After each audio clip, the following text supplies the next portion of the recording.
Ini saya yakin ibu-ibu apalagi yang udah pada berumur ya, udah pasti udah pada tahu, udah pada paham, udah pada lancar yang namanya kitab Aqidatul Awam.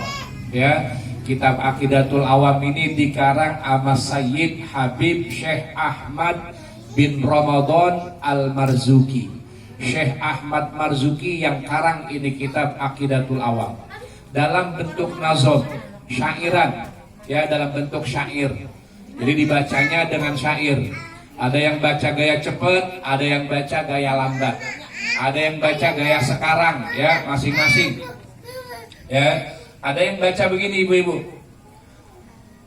Abda'u bismillahi warrahmani wa birrahimi da'imil ihsani falhamdulillahil. Nah, yang bocah yang nyaut. Oh, berarti yang bocah.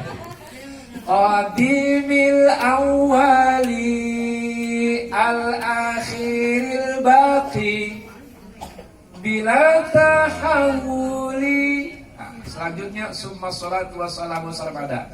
Ibu-ibu jujur nih, udah pernah lihat kitabnya?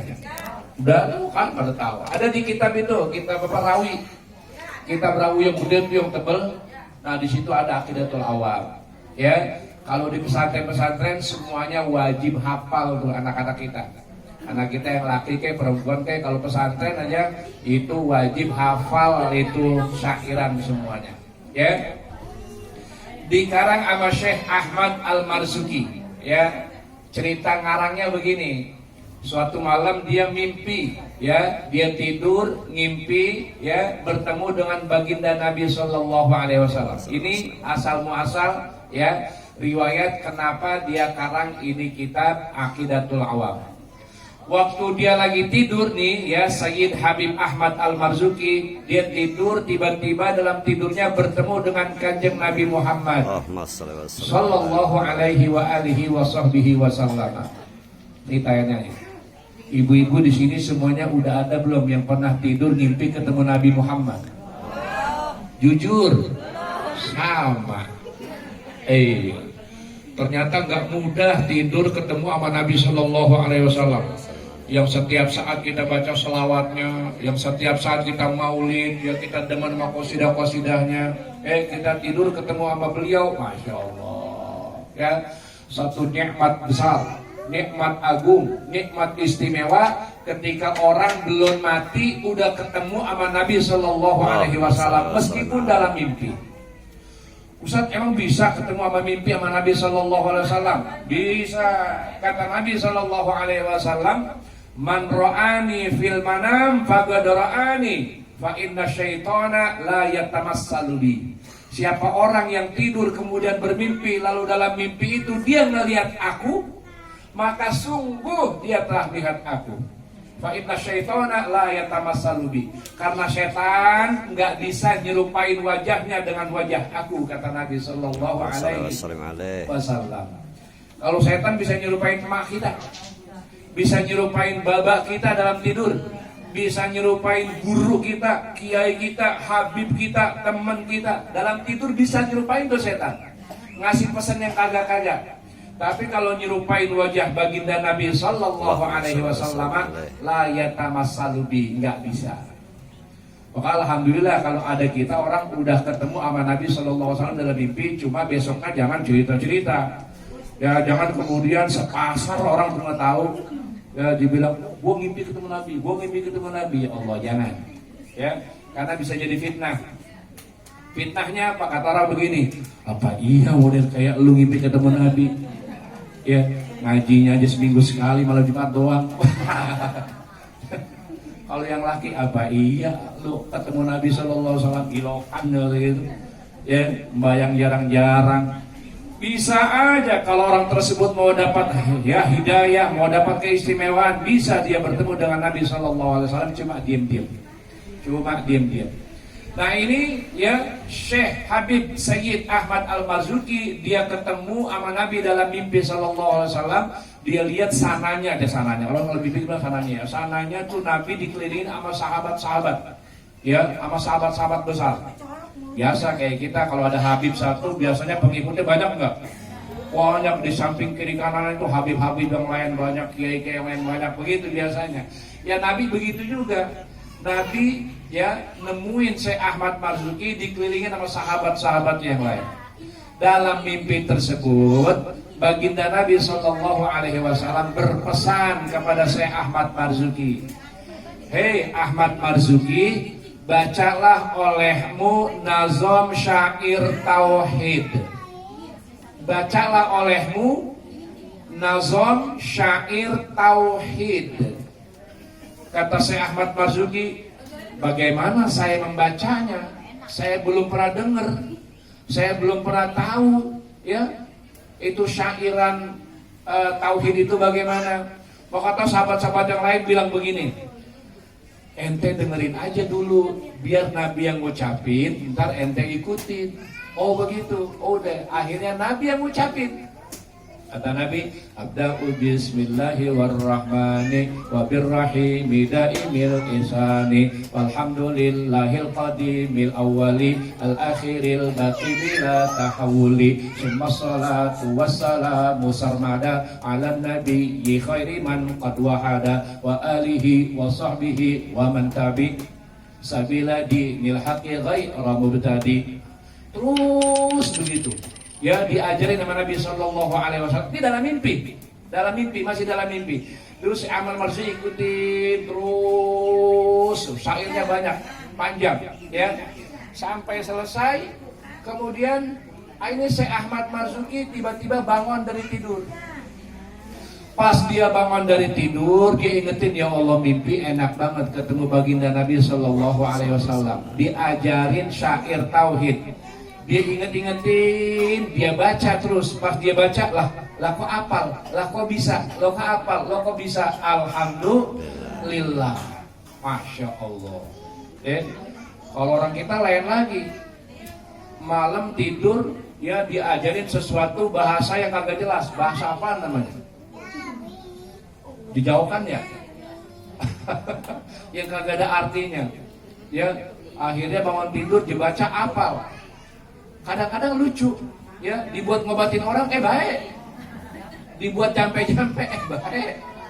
Yakinnya dia. Ya.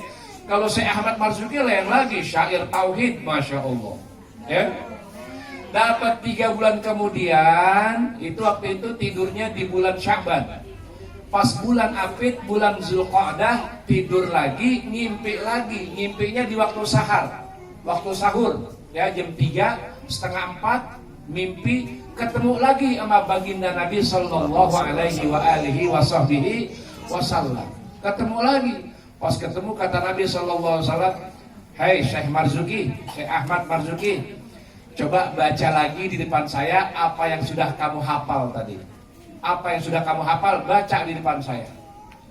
Ini kira-kira kalau kita udah hafal, udah mantep, ya, udah mantep hafalan kita, terus suruh baca di depan guru kita. Di depan guru kita, guru besar kita, biasanya hafalan kita pada hilang gitu. Ngeblank. Iya. Setengah hafal apa lagi? Yang udah lancar aja hilang. Apalagi baru setengah hafal. Apalagi kagak hafal, udah gemeteran kayak pantau. Syekh Ahmad Marzuki ini hebat, ya. Dia baca di depan Nabi Sallallahu Alaihi Wasallam. Dia baca terus sampai akhir syairan. Ya, sahabat-sahabat yang lain semuanya bilang amin, amin, hebat, amin, hebat, amin, hebat. Setelah selesai dia baca di depan Nabi Shallallahu Alaihi Wasallam, apa kata Nabi? Dawamkan olehmu, hai Ahmad Marzuki, dawamkan olehmu, terus lanjutin baca ini namanya nazom syair tauhid, maka kau akan dapatkan keselamatan dunia dan akhirat, dan kau kelak bakal masuk dalam surga Allah Subhanahu wa ta'ala. Amin ya rabbal. Maka sama guru-guru kita, ya, baik Habib atau kiai atau ustadz, maka diajarkan dan disuruh hafal ini yang namanya nazom syair tauhid tadi. Kalau orang hafal bisa kemudian memahami insya Allah kehidupan dunianya, akhiratnya akan dimudahkan, dibahagiakan oleh Allah Subhanahu wa Ta'ala. Maka kemarin kata Bang Dewe, kata Bang Wawan, Ustaz, baca apa nih nanti depan ibu-ibu? Ibu-ibu mah kalau lihat mah pada kagak ini kali. Ya udah nanti misalnya saya bacain aja dah. Tapi kira-kira baca apaan ya? Ya udah biar kita makin mantap keimanan kita, ketakwaan kita, kita baca tauhid aja dah. Ya udah Ustaz baca aja, ntar ibu dengerin aja kalau begitu dah. Soalnya udah capek kan habis baca Yasin, baca Waqiah ya. Nah udah biar saya sampaikan aja dikit-dikit, insya Allah manfaat. Amin. Ya Rabbal. Baik ibu-ibu ya, satu bait kita artikan dan kita terangkan. Yang pertama ya, abda'u bismillahi warrahmani wabirrahimi da'imil ihsani. Ini satu bait. Abda'u bismillahi warrahmani. Kata pengarang ini kitab ya, pengarang kitab yang namanya tadi Syekh Ahmad Al-Marzuki, dia bilang abda'u bismillahi warrahmani wabirrahimi daimil ihsani. Aku karang ini kitab, aku mulai nulis ngarang ini kitab dengan mengucapkan Bismillahirrahmanirrahim. Kenapa ini pengarang kitab mulainya pakai Bismillahirrahmanirrahim? Syekh Ahmad Marzuki bilang ya, ittiba'an lis sunnah lil kitabi was sunnah wasiyasatin Nabi sallallahu alaihi wasallam. Yang pertama karena ngikutin Alkitab, Al-Qur'an. Fatihah dimulai dengan Bismillahirrahmanirrahim. Jadi dia ngarang ini kita pakai abda'u bismillahirrahmanirrahim ya, itu karena ngikutin Al-Qur'an. Al-Qur'an juga mulai Fatihah dengan Bismillahirrahmanirrahim. Nah, Bismillahirrahmanirrahim ini terbagi ta'tarihal ahkamul khamsah. Bismillahirrahmanirrahim meliputi hukum yang 5. Yang pertama hukumnya wajib. Siapa orang baca Fatihah nggak pakai Bismillahirrahmanirrahim, maka tidak sah Fatihahnya dan berdosa karena ninggalin Bismillahirrahmanirrahim. Oh Ustaz, kalau di Mekah, di Madinah nggak pakai Bismillahirrahmanirrahim, wah itu lain mazhab, lain imam. Imam kita di sini di Indonesia, apalagi Cipadu sini, ini Cipadu apa? Kreo, apalagi Kreo sini, pasti imamnya Imam Syafi'i. Imam Syafi'i mengikuti ya bahwa Bismillahirrahmanirrahim dalam surat Al-Fatihah hukumnya wajib. Coba ibu sholat ya langsung aja Alhamdulillahirrabbilalamin, nggak sah sholatnya. Nggak sah sholatnya, sama aja belum sholat. Berarti baca Bismillah harus kudu, jangan apek enggak. Ya, karena Bismillahirrahmanirrahim hukumnya wajib. Ya, kapan wajib lagi? Kalau ada orang nazar. Ya Allah, tahun ini kalau anak-anak saya pada lulus semuanya, ya, pada naik kelas misalnya semuanya, saya mau baca Bismillahirrahmanirrahim 10.000 kali. Dikit apa banyak? Masa sih banyak? Coba ibu saya kasih di 10.000 banyak apa dikit? Tuh kan? Iya, kalau duit 10.000 dikit. Kalau Bismillahirrahmanirrahim 10.000 banyak.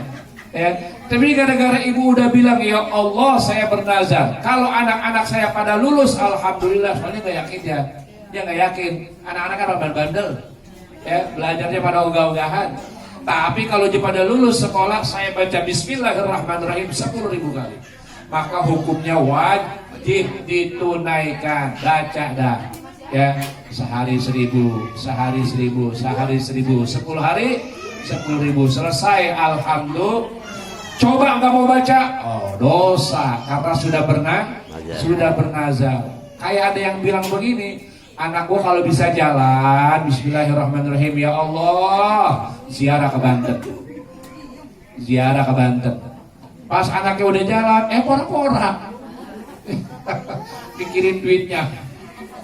Ya Allah, na'udzubillah min Nauzubillah min dzalik. Bismillahirrahmanirrahim, hukumnya wajib saat baca Fatihah kecuali makmum masbuk. Nah, ini kalau ngaji kan begini, akhirnya melar-melar ke tempat lain. Kecuali makmum masbuk. Makmum masbuk itu kalau dia datang imam lagi baca inna atau inna, dikit lagi rapi, dia usolli makmuman Allahu Akbar, ya. Ternyata imam keburu ruku. Imam ruku, ya udah langsung ruku, nggak baca bismillah, nggak baca fatihah, nggak apa-apa, ditanggung sama itu namanya makmum yang masbuk. Ya ibu-ibu mah jarang sholat berjamaah kan ya, ya nggak apa-apa dah, nggak tahu-tahu dikit nggak apa-apa itu. Tapi orang laki kudu tahu, ya. Bismillahirrahmanirrahim, hukumnya haram, jangan dikerjain. Ya Allah, baca bismillah haram, dosa baca bismillah. Kapan? Ketika mengerjakan hal-hal yang haram. Ada ibu-ibu misalnya, nauzubillah min dzalik, mau mencuri jemuran. Misal mau mencuri jemuran, rupanya udah kagak punya jilbab yang cakapan, melihat jilbab tetangganya dijemur, cakep juga nih. Ya Allah, biar gak ada yang tahu ya Allah. Bismillahirrahmanirrahim. Mencuri jilbab hukumnya haram, baca bismillahnya hukumnya haram. 2 kali dosa. Nauzubillah min. Ya Allah. Lagi-lagi jangan begitu. Ya, kalau orang laki mau nyekek botol lah. Ya, anak laki mau nyekek botol, sok-sokan. Ya, biar kelihatan Islam. Gue minum homer nih, minum bir nih. Tapi baca bismillahirrahmanirrahim. Dosanya 2 kali. Nauzubillah min. Nauzubillah min dzalik. Ada yang lagi janabah, ya, dia lagi janabah, lagi punya hadas besar, ya, orangnya namanya junub, laki-laki kayak perempuan kayak namanya junub, lo junub lu gitu, berarti lagi punya hadas besar. Baca bismillahirrahmanirrahim, gimana hukumnya? Orang lagi junub, habis nyampur sama laki, ya, kemudian baca bismillahirrahmanirrahim, boleh apa kagak?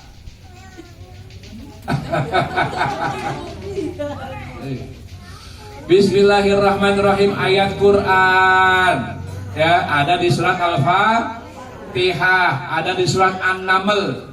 An-Naml waktu cerita tentang Nabi Sulaiman sama Ratu Balqis, di situ ada surat Naml, di situ ada bacaan Bismillahirrahmanirrahim. Innahu min Sulaiman wa innahu bismillahirrahmanirrahim. Tuh. Ya, bismillahirrahmanirrahim. Allah ta'alu alayya wa atuni muslimin.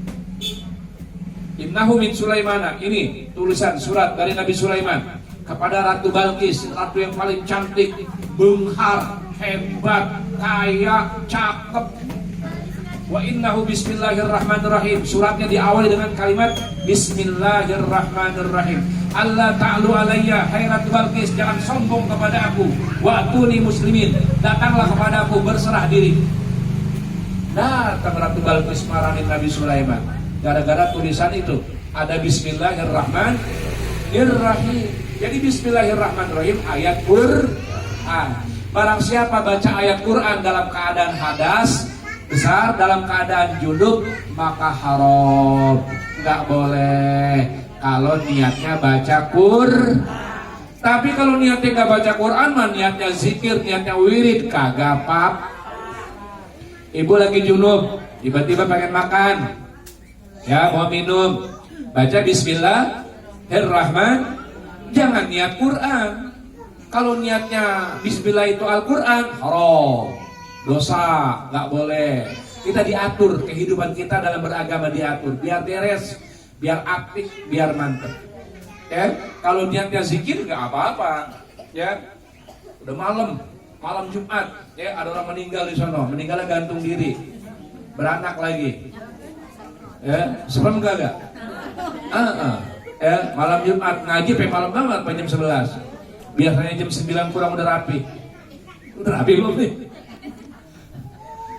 Lihat waktu dulu, kayak enakan ntar aja, ibu-ibu pegel dah. 39, ya, 10 menit lagi. Misal, ya, kita lewat tempat yang serem, kita lagi janabah, lagi junub, ya, Kita baca baca ayat kursi. Allahu la ilaha illallah wal hayyul qayyum, biar setannya kabur. Ya. Ternyata setelah kita baca ayat kursi, sekarang hukumnya gimana baca ayat kursi dalam keadaan janabah? Kalau niatnya baca Quran, haram, nggak boleh, dosa. Kalau niatnya tahassun, apa tahassun? Membentengi diri, mengambil tabarruk, ngambil berkah dengan bacaan itu, maka tidak apa-apa. Ya kayak orang lagi haid, ya, lagi main, mentang-mentang lagi haid, lagi main, kagak dikasih sholat, kagak baca surat, kagak baca Quran, wirid juga kagak mau. Nauzubillah min wirid mah gak apa-apa. Ya silakan baca wirid. Yang penting kalau ada Al-Quran jangan niat baca Quran, niatnya wirid, niatnya zikir, itu nggak apa. Bismillahirrahmanirrahim, hukumnya sunnah, bagus, jangan ditinggalin. Kapan? Ketika mengerjakan hal-hal yang sunnah. Ya, mau wudu baca Bismillahirrahmanirrahim. Mau mandi janabah, Bismillahirrahmanirrahim.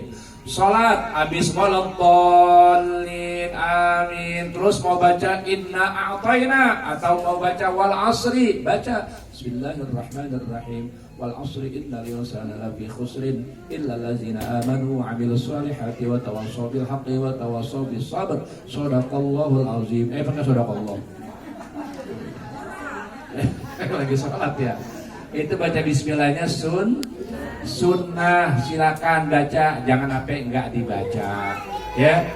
Kemudian kalau orang laki-laki baca bismillahirrahmanirrahim, hukumnya makruh. Jangan dikerjain. Kapan? Ketika jadi khotib. Ibu ada yang sholat Jumat, jadi nggak paham. Ya, nggak apa-apa, nggak paham. Emang sholat Jumat Pak kalau di kampung kita, kalau ada orang sini sholat Jumat, lah pada heran orang. Iya, ini ajaran mana nih? Ibu-ibu sholat Jumat, yang ada mah ibu-ibu nungguin di rumah, lakinya pulang aja cium tangan, ya, lakinya pulang cium tangan minta berkah, ya keberkahan hari Jumat, keberkahan masjid. Seandainya ada pelajaran baru, pahaman baru, ibu-ibu sholat Jumat, boleh apa kagak? Ibu-ibu sholat Jumat boleh nggak? Boleh, tapi jangan dikerjain. Boleh, jangan dikerjain. Kalau bacaan kitabnya sholat Jumat tuh, ibu-ibu kalau sholat Jumat, Jumatnya sah, nggak usah sholat Zuhur lagi.